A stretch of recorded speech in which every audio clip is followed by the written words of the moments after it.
They sell the data. तो basically आप एक कमोडिटी बन चुके हैं, आपका data is a commodity which is being sold by companies inter से।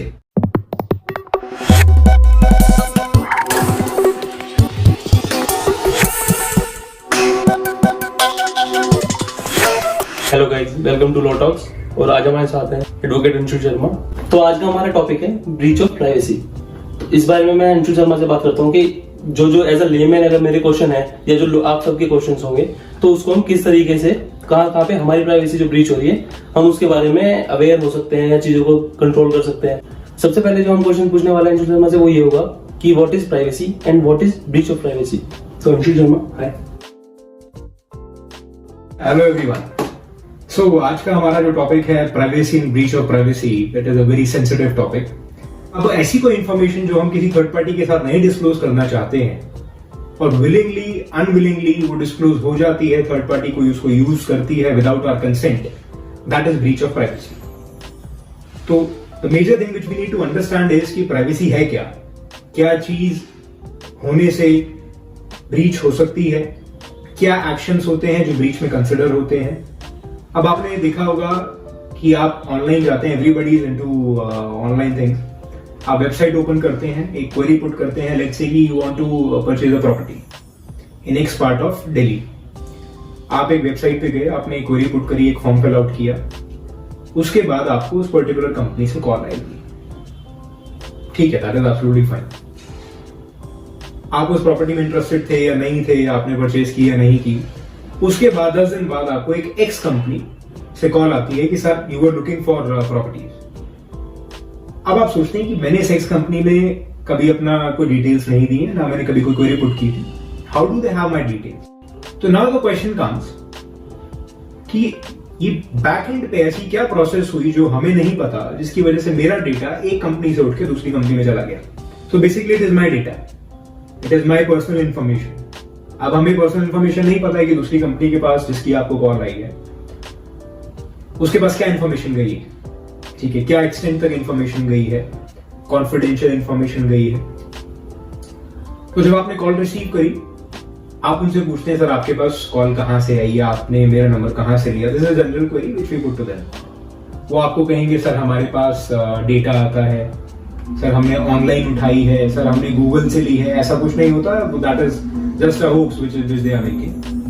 तो गूगल से भी नहीं उठती है, वो इंटरचेंज ऑफ डेटा होता है। एक कंपनी ट्रांसफर करती है, एक कंपनी ट्रांसफर करती है बी को, बी करती है सी को, दे सेल द डेटा। तो बेसिकली आप एक कमोडिटी बन चुके हैं, आपका data is a commodity which is being sold by companies inter से। तो क्या है वन क्वेश्चन, राइट। जैसे अगर आप देख लो कि जो लीड जनरेट करते हैं इन रियल एस्टेट या किसी भी सेक्टर में जहां पे सेल्स इन्वॉल्व है, राइट।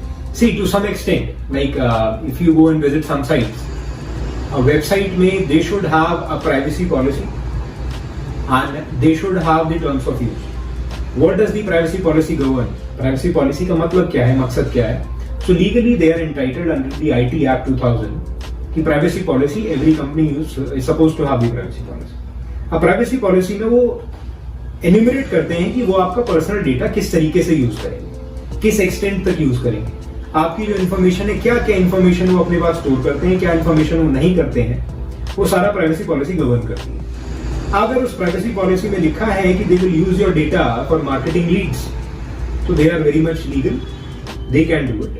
अगर उस प्राइवेसी पॉलिसी में नहीं लिखा है कि वो आपका डेटा मार्केटिंग लीड्स के लिए नहीं यूज करेंगे, मेंशन ही नहीं है, and if they are doing it, तो that is something illegal on their part. Otherwise, even if they are sending your data to any third party, that is illegal without your consent. चाहे वो marketing leads के लिए use हो रहा है, किसी purpose के लिए यूज हो रहा है, sending it to any third party without your prior consent, it is illegal.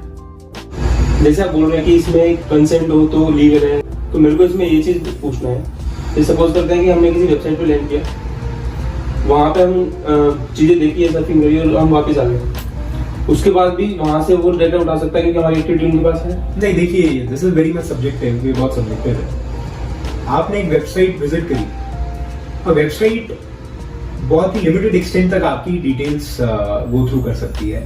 First of all they are suppose to go into cookie session, जो आपकी कुकीज हैं, जो आपका हिस्ट्री है, बेसिकली आपने क्या क्या कंटेंट पहले ब्राउज किया है, किस तरीके की सर्विसेज ली है, तो कुकी सेशन एक आता है। कुकी सेशन आपकी कुकीज और हिस्ट्री लेता है ताकि अपनी वेबसाइट वो आपके लिए इंटरैक्टिव बना सके, राइट। उसके बाद हो सकता है उस वेबसाइट पे कुछ फॉर्म्स हों, अगर आप वो फॉर्म फिल आउट करते हैं तो वो data that is your willing data which you have given to them willingly, right. So वो वॉलंटरी डेटा है जो आपने उनको दिया है। कुछ डेटा बैकएंड से वेबसाइट अपने आप उठाती है, लाइक योर लॉग्स। अगर आपने किसी वेबसाइट को विजिट करके उसमें कोई डॉक्यूमेंट अपलोड किया है तो as soon as that website opens the directory of your computer to upload that particular document, उसके पास एक लॉग्स बन के आ जाते हैं कि आपके कौन सी ड्राइव में, कौन से फोल्डर में, किस नंबर की, किस नाम की फाइल सेव है। हाँ, ये है कि there is certain limit to it. File के कंटेंट्स उसको नहीं पता लग सकते, लेकिन कहां क्या सेव है वो सब उसको पता है। They know it very well. Now the question comes about the personal information. कुछ पर्सनल इंफॉर्मेशन होती है जो बाय डिफॉल्ट वेबसाइट उठाती है, जैसे आपका आईपी एड्रेस, आपकी location based on the IP address, आपके हार्डवेयर जो अभी आप सिस्टम या डिवाइस यूज कर रहे हैं, may be let's say you are using through a phone और using through a PC, PC के हार्डवेयर कॉन्फ़िगरेशन क्या है, सॉफ्टवेयर कॉन्फ़िगरेशन क्या है, this is the data which are going to take on their own for using in XYZ things. उसके बाद if you input any of your personal information into the website, they are also going to store that. So what they do now, they will link that personal information and your data related information and your hardware related information to you. तो आपके नाम का एक वहां पे log बन जाएगा। तो every time you visit that website, they know कि ये आया है, ये आदमी हमारे पास विजिट किए हैं वेबसाइट पे और इनका क्या हार्डवेयर है, क्या लास्ट टाइम का विजिट किया था, so they know all sort of details. Now what is the catch here, what is illegal? वो डेटा उन्होंने ले लिया। Now what is the purpose for which they are using that data? ये आता है प्राइवेसी पॉलिसी। So इसलिए आप देखिए ना, हम लोग वेबसाइट विजिट करते हैं, rarely any of us care to go and look into the privacy policy कि एक्चुअली हम जब यहाँ पे आए हमारा डेटा ये लोग ले लें कि किस तरीके से यूज करने वाले हैं। उसमें लिखा भी होता है you agree by terms of use, you agree by the privacy policy. हम कहते हैं okay, check box click, done, let's move further. But actually what is written inside you never know. और उसमें यकीन मानिए काफी बार when people have scrutinized the policies, बहुत loopholes निकल के आए हैं। They are using the data for many other purposes which are also prohibited under the law. Reason being, there is a website which is there in US या any other part of the country apart from your own country. आपने वो website visit की, now the country in which the website has been made, उनकी laws are different. So they are permitting a particular act to be done, and you are not permitting that act to be done.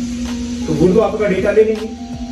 आपकी country में it is not valid, उनकी country में it is valid, लेकिन you never bother to go through the privacy policy and see whether it is right और wrong. तो this is what is something is happening कि आप basically it is all about unawareness कि हमारे पास ये information ही नहीं है कि अगर हम अपने मोबाइल से या डिवाइस से इंटरनेट पे कोई चीज एक्सेस करते हैं तो एक्चुअली उसका इम्पैक्ट क्या है हमारे ऊपर। हम तो सोचते हैं कि हम गए, हमने एक वेबसाइट एक्सेस करी, इंफॉर्मेशन ली, हम आ गए। No, this is not what is happening, sorry.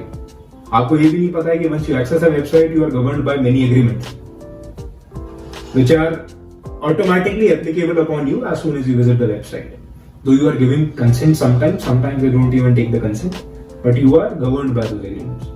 Nobody bothers to take care of it. एक मैंने फोन खरीदा था एक्सपोज, तो मैंने उसमें n नंबर ऑफ परमिशन दे दी, लेकिन मेरे को तो नहीं पता ना लास्ट में कि मतलब उसके बाद उसमें क्या चीजें कहाँ तक हार्म कर सकती है मेरे को उस परमिशन की वजह से। या देखिए, this is very right question from your side.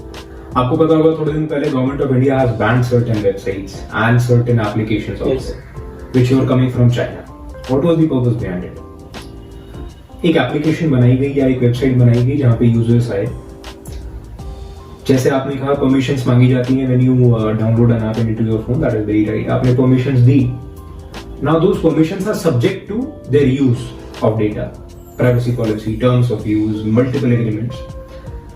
You never know what is going to happen because you haven't gone through the privacy policy and the terms of use. आपने permissions they the. Once you give the permission, now they have whole access of your device. चाहे वो PC है, चाहे वो आपका phone है. उस device में आपकी मेल है, पर्सनल इंफॉर्मेशन है, क्रेडिट कार्ड इंफॉर्मेशन है, लोकेशन है, पर्सनल आइडेंटिफायर इंफॉर्मेशन है, आपका कॉन्टैक्ट्स है, कॉन्टैक्ट्स भी हैं, लेकिन कॉन्टैक्ट से इतना फर्क नहीं पड़ता है क्योंकि बेसिकली उसमें जस्ट एक फोन नंबर और नाम है, एट्रीब्यूटेबल इन्फॉर्मेशन नहीं है। लेकिन जब आपका अपना फोन है, आजकल फीचर्स आते हैं, आप उसमें अपनी हेल्थ इन्फॉर्मेशन भी अपलोड करते हैं, आपका ब्लड ग्रुप क्या है, आपको बीमारी क्या है।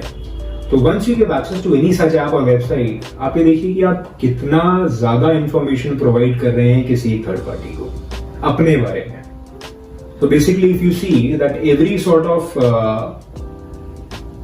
पर्सन सिटिंग आउट देयर जो कि इस तरीके की एप्स बना के डेटा स्टोर कर रहे हैं, उनको हर आदमी के बारे में सब कुछ पता है। उनकी लोकेशन क्या है, उनके फैमिली में कितने मेंबर हैं, कौन से मेंबर को कौन सी बीमारी है, आपकी ईमेल्स में कौन कौन से रेसिपिएंट्स हैं, कॉन्फिडेंशियल ईमेल्स अगर आपके पास कोई आते, they can have access to anything what you can imagine.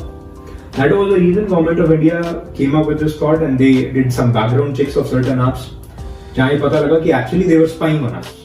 What is spying? They were taking the data which they were not supposed to take, and they were using that against us. So that was the reason Government of India banned such websites and apps. So see, we need to be very much protective and take certain precautionary measures. अब काफी बार होता है कि हम एक website visit करते हैं, उसने कुछ हमसे परमिशंस मांगी, विदाउट इवन अंडरस्टैंडिंग कि what can happen tomorrow, we give them the permissions कि ओके यार हमें 2 मिनट के लिए वेबसाइट यूज करनी है, हम अपना खत्म करेंगे, सेशन खत्म हो जाएगा, क्या फर्क पड़ता है। लेकिन actually this is not what is happening. As soon as you give them the permission, they will have access to your website. आप जितनी देर में, दैट यूजुअली डिपेंड्स कि आपका सेशन कितने टाइम का है, because if session is very short तो ज्यादा डेटा रिट्रीव नहीं कर सकते, if session is a longer one तो डेटा ज्यादा चला जाता है। तो that really depends on that, but actually the motive is quite different which you are not aware of. Okay, so my next question is कि as you are practicing, right, तो मतलब अभी के टाइम पे क्योंकि सब कुछ ही सोशल मीडिया पे सब कुछ आ गया, तो जो फ्रीक्वेंटली कौन सी केसेस हैं सबसे ज्यादा आ रहे हैं साइबर क्राइम के? see cyber crime as of now, because laws are still developing in India, अभी भी हमारी एक लॉ है which is pending as a bill, which is digital personal data protection bill. तो केसेस की अगर बात करें तो यही हमारे केसेस हैं। इलिसिट मटेरियल ऑनलाइन डाला हुआ है, आपका कोई कंट्रोल नहीं है, एक पार्टी कहीं और बैठी है, उन्होंने उठाया आपके, जैसे मैंने डेटा की बात करी, आपने कोई वेबसाइट विजिट करी, उन्होंने आपका डेटा ले लिया। उसके बाद there are people who are having such businesses, customer care centre खोले हुए लोगों ने फ्रॉड करने के लिए आपको कॉल करेंगे, आपकी बैंक की details, credit card details already उनके पास हैं, वो आपसे मांगते नहीं, they will just ask you to share the OTP. Rest they have everything. वो आपके ऊपर डिपेंड करता है how much aware you are. आप वो अगर OTP दे देते हैं तो you are defrauded. अगर आप नहीं देते हैं तो that's well and good. So currently in India these are the crimes, but otherwise जो हम डेटा की बात करते हैं, even breach of data is a crime, which is not that much recognized in India at this moment. But eventually if you see at the backdrop and you try to understand the background, तो इससे ज्यादा बड़ा crime क्या हो सकता है कि मेरी पर्सनल इंफॉर्मेशन उठा करके कोई थर्ड पार्टी के पास चली जाती है and they can use it in whatever manner they want and XYZ every sort of information. इससे बड़ा क्राइम क्या हो सकता है? हम सब अपनी लाइफ में प्राइवेसी चाहते हैं, लेकिन उसके बावजूद भी अगर आप देखें तो बिकॉज ऑफ टेक्नोलॉजिकल एडवांसमेंट हमारे पास प्राइवेसी है नहीं, because everybody knows everything about you. तो क्या इससे बड़ा भी कोई क्राइम हो सकता है? एक और चीज इसमें पूछ लेता हूँ, जैसे सपोज करो कि आप बोल रहे हो कि ब्रीच ऑफ प्राइवेसी होती है अगर आप किसी चीज को परमिशन देते हो, बट मेरे पास ऑप्शन क्या है? अगर मैं उस वेबसाइट को या पर्टिकुलर ऐप को मैं परमिशन नहीं देता हूँ तो मेरे को एक्सेस नहीं मिलता यूज करने का, उस कंडीशन में मैं क्या कर सकता हूँ? सी एक्चुअली एक पर्टिकुलर वेबसाइट के there are many alternatives, right. अब जरूरी नहीं है कि if there is a particular website and a particular app which is using your data in an illicit manner, या फिर आपके डेटा का मिसयूज कर रही हैं वो वेबसाइट या ऐप, तो जरूरी नहीं कि आप वही वेबसाइट या ऐप यूज करें। दैट इज वेरी राइट कि at the moment if you don't agree to the terms they don't allow you to visit the website और use their services, but actually what is the motive behind that? आप ये देखिए कि what is the bigger harm, ज्यादा problematic चीज क्या है आपके लिए? क्या ज्यादा प्रॉब्लमेटिक ये है कि आप उस वेबसाइट की सर्विसेज नहीं ले पा रहे हैं, या ज्यादा प्रॉब्लमेटिक ये कि जैसे as soon as you take the services आपका A to Z डेटा उठ के चला जाता है उसके पास, और कल को वो XYZ तरीके से किसी भी तरीके से यूज हो सकता है कि what is the actual issue for you. So this is really a matter of concern because see, laws are, as I mentioned, laws are still developing. अभी laws frame हो रहे हैं, there are bills which are coming. So India is actually developing in sort of technological laws. But जब तक वो नहीं होता है, तब तक it is us who need to safeguard us. तो सपोज कि बहुत सारी ऐप है जो एप्पल स्टोर पे अगर कोई कर रहा है, आईफोन यूज कर रहा है तो, और एंड्रॉइड वाले अलग है, प्ले स्टोर यूज कर रहे हैं, तो कोई मॉनिटरिंग ऐसी कुछ हो रही है बाय द गवर्नमेंट कि वो उन ऐप को आने ना दे उन प्लेटफॉर्म पे? इसी at the moment what is happening, हमारी इंटेलिजेंस एजेंसीज हैं, मतलब they are not very much specific to applications और वेबसाइट्स. उनका मेन टास्क ये नहीं है, but their task is to ensure the security of the nation. तो अगर कोई भी ऐसी ऐप है या कोई ऐसी वेबसाइट है जो इस मीडियम के थ्रू सेंसिटिव इंफॉर्मेशन लीक कर रही है टू अदर नेशंस, तो वहां पे तो गवर्नमेंट का चेक एंड बैलेंस है. जहां तक पर्सनल डेटा का सवाल है, सो देखिए, you can not identify such things at the very root level. Let's say supposedly एक वेबसाइट है जो इनिशियली शुरू हुई और वो कोई ब्रीच नहीं करती थी प्राइवेसी का, they used to maintain the data as per the law. लेकिन with time when the users increased, उन्होंने अपनी पॉलिसी में चेंजेस किए, उन्होंने अपने सिस्टम में चेंजेस किए और उन्होंने डेटा, आपका इलिसिट और इलीगल डेटा लेना शुरू कर दिया, उसको गलत यूज करना शुरू कर दिया. So you cannot put a check and balance at the very initiation of a particular thing. वो तो बड़ा सिंपल है कि अगर see we have criminal laws, civil laws in place, लेकिन still these are happening. So what is the role of laws? The role of laws is to prevent and to penalize both. So once adequate laws are in place related to that, there will be both provisions, penal provisions also and preventive provisions also. Suppose मैंने किसी भी app पे permission दे दी, still मेरे साथ कुछ गलत हो गया, मेरे पास तब भी कोई राइट है उस चीज के अगेंस्ट कोई भी कंप्लेन करना? अगर आप कोई भी सोर्स ट्रेस आउट कर सकते हैं कि आपका जो डेटा है वो पर्टिकुलर वेबसाइट या पर्टिकुलर ऐप के थ्रू ही ब्रीच हुआ है, तो उनकी प्राइवेसी पॉलिसी आप विजिट कर सकते हैं. It is mandatory to have a privacy policy, everybody use their own life. तो उनकी प्राइवेसी पॉलिसी में it is also mandatory IT act के अकॉर्डिंग कि वहां पे ग्रीवेंस ऑफिसर जरूर होगा. ग्रीवेंस ऑफिसर की डिटेल्स होंगी या मैकेनिज्म होगा. तो what is the best thing, आप उस ग्रीवेंस ऑफिसर को अप्रोच कीजिए, you give him the details की आप बिलीव आप सोचते हैं कि आपका जो डेटा है वो उनकी साइड से ही ब्रीच हुआ है by this and that mechanism. They will have to give you the satisfactory answer to that. If they don't give you the satisfactory answer, आपके पास प्रोविजन है, you can appeal, right? So this will be the first point of contact. ये question मेरा ये है कि जैसे हम कहीं भी जाते हैं, मान लो सपोज करो जा रहे हैं अकाउंट खुलवाने जा रहे हैं अपना, या कहीं भी गवर्नमेंट की कोई भी फॉर्मेलिटी पूरी करने के लिए जा रहे हैं, तो वहाँ हम अपने खुद से डॉक्यूमेंट देके आते हैं, चाहे वो हार्ड फॉर्म में हो या सॉफ्ट कॉपी हो, तो वो कितना सेफ है? See, at the moment, जैसे मैंने अभी आपको बताया कि there is a bill which is supposed to get passed, which is already in the transit at the moment.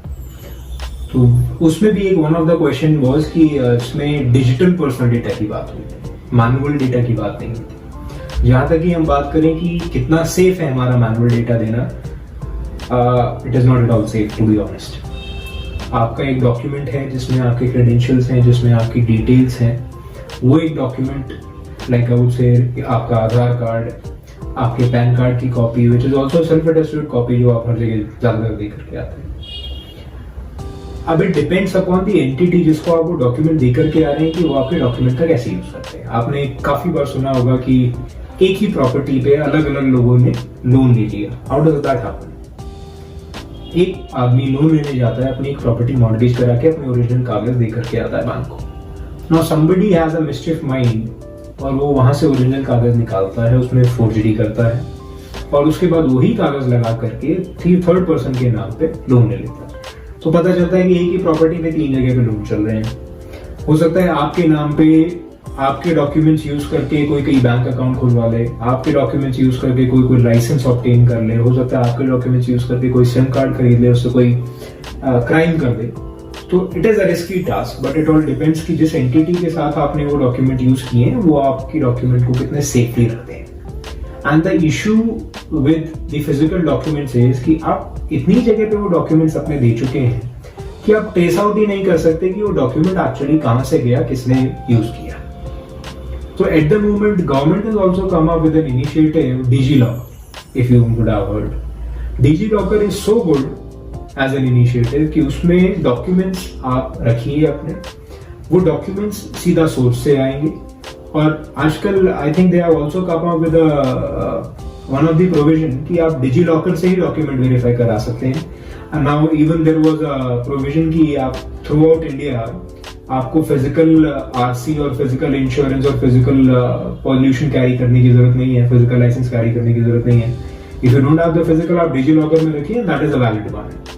Nobody is going to stop you for that. तो इस तरीके के जो हमारे मैकेनिज्म्स हैं, एक्चुअली कल को जाके जब ये फुल फॉर्म में वर्क करेंगे तो आपको फिजिकल डॉक्यूमेंट्स देने की नीड ही खत्म हो जाएगी.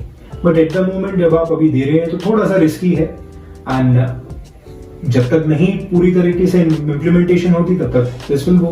डिजी लॉकर वो सेफ कैसे है? सी डिजी लॉकर इसलिए सेफ है, डिजी लॉकर का मैकेनिज्म है, it fetches the document from the issuing authority. Let's say आपका लाइसेंस है, आपकी गाड़ी की आरसी है, and issuing authority is the ministry of road and transport, जिसके पास सारा डेटा है.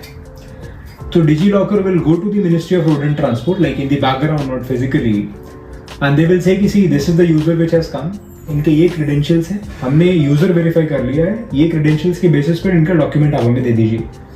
Now the ministry from its own database they will give the document to digi locker and digi locker will show it to you.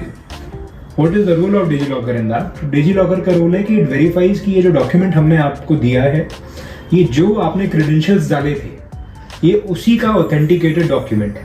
That is the rule of the digi locker, authentication of the document. Plus वो आपका document जो आपको मिल रहा है वो free of any forgery है, and that is the original document which is with the concern ministry और concern department. So this is the rule of the digi locker, and it is a very good initiative from the side of the government to prevent any sort of data breach. Otherwise, the only one possible thing which could happen in DigiLocker is, अगर कोई आपके credentials को जानता है, उसको आपके credentials पता है, आपका फेक अकाउंट खोल करके आपके क्रेडेंशियल्स यूज करके वो आपका डॉक्यूमेंट फेच कर ले. That is one thing which is possible, but at the moment this is the safest mode. The one last question here, what do you want to suggest our audience?